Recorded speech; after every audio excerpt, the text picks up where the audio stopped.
देखिए, दुनिया के अंदर भूकंप जलजले क्यों आते हैं, इसका रीजन, इसकी वजह क्या है। यूं तो साइंस ने बहुत से रीजन, बहुत सी वजहें बताई हैं, लेकिन कुरान क्या कहता है, हदीस पाक क्या कहती है, मैं आपको बताऊंगा इंशाअल्लाह हदीस और कुरान की रोशनी में। लेकिन तुर्की के अंदर और सीरिया के अंदर जो जलजले आए हैं वो इतने भयानक हैं कि पूरी दुनिया हैरान है उन जलजलों को देखकर, और 2 करोड़ से ज्यादा लोग मुतासिर हुए हैं जलजलों की वजह से। आप अंदाजा लगा सकते हैं कि जलजले कितने भयानक थे।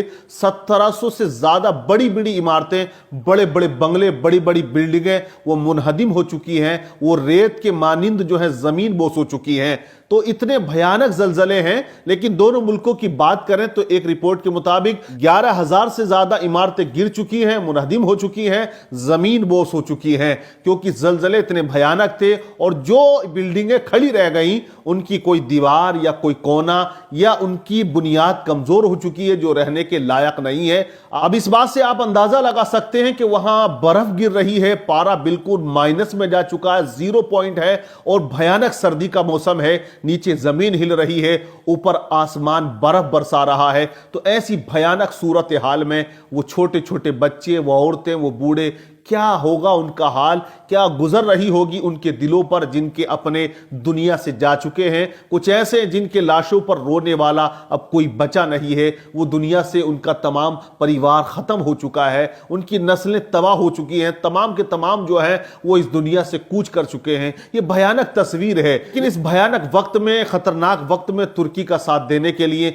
भारत से मदद पहुंची है, और यहां से हमारी एनडीएफसी की टीम पहुंची है, मेडिकल टीम पहुंची है, वहां के लोगों को दवाइयां दे रही हैं, इलाज कर रहे हैं, और जो लोग दबे हुए हैं मलबे के अंदर उनको निकालने का सिलसिला जारी और सारी है। लेकिन एक आंकड़े के मुताबिक अब तक मरने वालों की संख्या 10,000 के करीब जा चुकी है। लेकिन आंकड़ा लगाया जा रहा है कि यह संख्या 20,000 के ऊपर जाएगी, 30,000 तक लोग हो सकता है कि इस जलजले का शिकार हुए हो और उनकी जिंदगी का सूरज जो है वो डूब चुका हो। आप अंदाजा लगाइए कि देखें कैसे छोटे छोटे बच्चे इन मलबे के नीचे से निकल रहे हैं। आप देखें कि यहां एक बच्चा लटका हुआ है, मलबे के नीचे दबा हुआ है। नीचे से बाप अपने बच्चे को कह रहा, बेटा कलमा शरीफ पढ़ो, ला इलाहा इल्लल्लाह पढ़ो। वो बच्चा कलमा शरीफ का विर्द कर रहा है, लेकिन बाप नीचे से मजबूर है, लाचार है, बेबस बना अपने बेटे को सिर्फ देख सकता है, और उसके हाथ में कुछ भी नहीं है। वो जा नहीं सकता मलबे से, अपने बेटे को निकाल नहीं सकता। तो उस बाप के दिल पर, उसकी रूह पर, उसकी आत्मा पर क्या गुजर रही होगी, इसका अंदाजा हम लगा नहीं सकते हैं।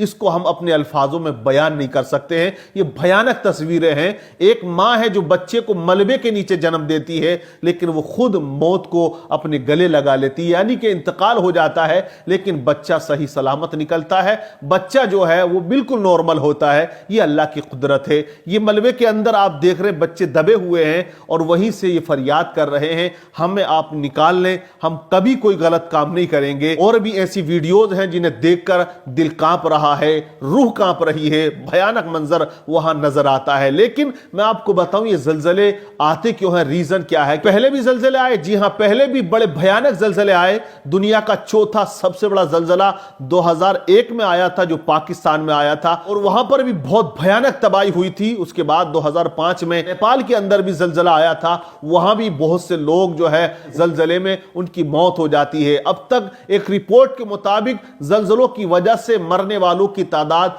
8 करोड़ से ज्यादा हो चुकी है। तो एक जानी नुकसान है, माली नुकसान, उसका कोई हिसाब हम लगा नहीं सकते। अब यहीं पर आप देखें 11,000 इमारतें मुनहदिम हो चुकी हैं, उनको बनाने में कितना टाइम लगेगा और कितनी मेहनत, कितनी मशक्कत उन लोगों ने की होगी, इसका हम अंदाजा नहीं लगा सकते हैं। लेकिन मौत बरहके आना है, जरूर आएगी किसी ना किसी सूरत हाल में। लेकिन मैं बात कर रहा था कि कुरान में जलजलों का जिक्र है। जी हां, पहले भी कुछ कौमों पर अल्लाह का अजाब आया, और अजाब की सूरत में जलजला आया। और देखिए, अल्लाह का अजाब कई सूरतों में आता है, जलजले की सूरत में भी आता है, सैलाब की सूरत में भी आता है, तूफान की सूरत में भी आता है, और कहत साली की सूरत में भी आता है कि पानी नहीं बरस रहा, लोग खुश्की की वजह से मरते हैं, और बीमारी की वजह से भी अल्लाह का अजाब आता है। बहुत सी मौतें होती हैं। आप देखें कोरोना काल में क्या हुआ, कितनी मौतें हुई। लोग लाचार थे, जो सुपर पावर अपने आप को मान रहे थे, बड़े बलवान अपने आप को कहलाते थे, मेरे पास पास इतना हथियार है, इतनी फौज है, इतना लश्कर है, लेकिन कोई काम नहीं आ रहा था, सब परेशान थे। अमेरिका जैसा मुल्क जो अपने आप को स्ट्रॉन्ग बताता है, सुपर पावर बताता है, वो लाचार था, बेबस था। दुनिया के आगे वो मेडिकल के लिए हाथ फैला रहा था, भीख मांग रहा था। वो लोग जिन्होंने चांद पर कमंदे डाल दी हैं, वहां अपना ठिकाना बना लिया है, वो लोग जो दुनिया को हवा में उड़ा रहे हैं, तमाम टेक्नोलॉजी को ईजाद किया गया, तरक्की की इंसान ने, लेकिन जब अल्लाह का अजाब आया एक बीमारी की सूरत में, तो चाइना हो, अमेरिका हो, फ्रांस हो, तमाम दुनिया वाले बेबस नजर आए, लाचार नजर आए, मजबूर नजर आए। आप देखें कि जब सैलाब आता है, सुनामी आती है, बड़ी बड़ी पावर रखी रह जाती हैं, तो तूफान पहले भी आए। आप देखें हजरत नूह अलैहिस्सलाम की कौम पर अजाब आया तूफान का, बारिश हुई, पानी बारिश हुई, इतना पानी आया कि पूरी दुनिया में पानी पानी हो गया। वो ऐसा तूफान था कि दुनिया हलाक हो जाती है। आप देखें हजरत शुएब अलैहिस्सलाम की कौम पर भी अजाब आया, कुरान पाक में उसका जिक्र है। हजरत शुएब अलैहिस्सलाम ने कौम को समझाया। वो लोग क्या करते थे, नाप तोल में कमी करते थे, लेते थे तो ज्यादा लेने की कोशिश करते, लेकिन जब वो किसी को सामान देते या चीज देते तो उसे कमी करने की कोशिश करते। हजरत शुएब अलैहिस्सलाम ने समझाया, लेकिन वो कौम नहीं मानी और उन लोगों ने नफरमानी की, सरकशी की। अल्लाह का अजाब आया, जलजला, जलजले आए और वो लोग अपने मकानों में सोते के सोते रह गए। आग की बारिश हुई और वो जलकर खाक हो जाते हैं। उन पर जलजले और आग की बारिश हुई, ये अजाब उन पर आया। आप देखें कौमे आद पर अल्लाह का अजाब आया, हवा चली और वो लोग उसमें उड़ा दिए जाते हैं, तबाह बर्बाद कर दिए जाते हैं। हजरत स्वालेह अलैहिस्सलाम की कौम समूद को आप देखें, उन्होंने सरकशी की, नाफरमानी की। हजरत स्वालेह अलैहिस्सलाम का मोजज़ा देखा कि उन्होंने जिंदा ऊंटनी को निकाला पहाड़ से, और वो तमाम लोग जो थे ऊंटनी का दूध पिया करते थे और ऊंटनी इतना दूध दिया करती थी, लेकिन उन्होंने सरकशी की, ऊंटनी को ज़िबा कर दिया। 3 दिन के अंदर अंदर वो तमाम लोग हलाक हो जाते हैं। एक ऐसी चिंगाड़ आती है कि वो अपने मकानों में सोते के सोते रह जाते हैं। अल्लाह का अजाब उन पर आया। और आप देखें हजरत लूत अलैहिस्सलाम की कौम पर अजाब आया, वो बदफेली किया करते थे, आने वाले मेहमान के साथ बुरा सलूक करते और उनके साथ बदफेली करते। हजरत लूत अलैहिस्सलाम ने बहुत समझाया कि ये काम हराम है, गलत है, ये काम ना करे, गलत है, लेकिन नहीं माने। अल्लाह ने उन पर पत्थरों की बारिश की और वो उसी अजाब में हलाक हो जाते हैं। आप देखें फिरौनियों पर अल्लाह का अजाब आया, कभी टिड्डी का आया, कभी खून का आया और कभी मेंढकों का आया। बहुत सारे अजाब उन पर आए, लेकिन वो अपनी सरकशी से बाज नहीं आए, नाफरमानी करते रहे और अल्लाह तबारक व तआला ने फिरौन को दरिया कुलजुम के अंदर डुबो दिया।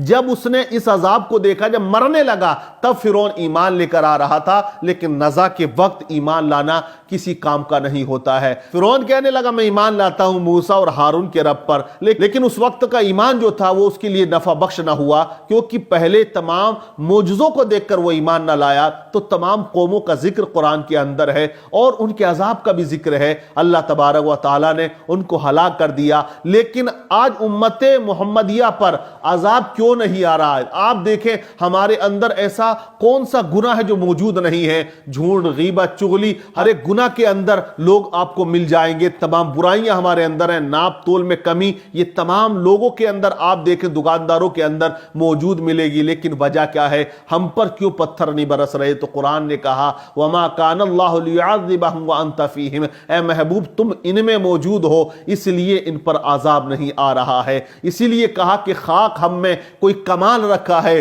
अरे बस मुस्तफ़ा ने संभाल रखा है, आका आराम फरमा है मदीने में, इसलिए अल्लाह ने अजाब टाल रखा है। तो ये तुर्की और सीरिया की कहानी जो बड़ी दर्दनाक है। अब कई सालों के बाद में तुर्की संभलेगा। जितना नुकसान तुर्की और सीरिया के अंदर हुआ है उसकी भरपाई करने के लिए बहुत साल लग जाएंगे। बहुत ज़्यादा खसारा, बहुत ज़्यादा नुकसान इन ममालिक में हुआ, बड़ा दर्दनाक मंजर है। तमाम लोग दुआ करें अल्लाह तबारक व तआला वहाँ से इस अजाब को टाल दे, लोगों को राहत और चैन अता करे, और अल्लाह तबारक व तआला उन लोगों से तमाम आफात व बलियात को दूर कर दे। और हमें भी चाहिए कि हम अल्लाह की बारगाह में इस्तग़फ़ार करते रहें, अपने गुनाहों की माफ़ी मांगते रहें, तौबा करते रहें, नेकी की दावत देते रहें, लोगों को बुराई से रोकते रहें। ये हमारी जिम्मेदारी है। हम बेहतरीन उम्मत है। कुरान ने कहा کنتم خیر امت اخرجت للناس تأمرون بالمعروف وتنہون عن المنکر، تم بہترین امت ہو، تم اس لیے بہتر ہو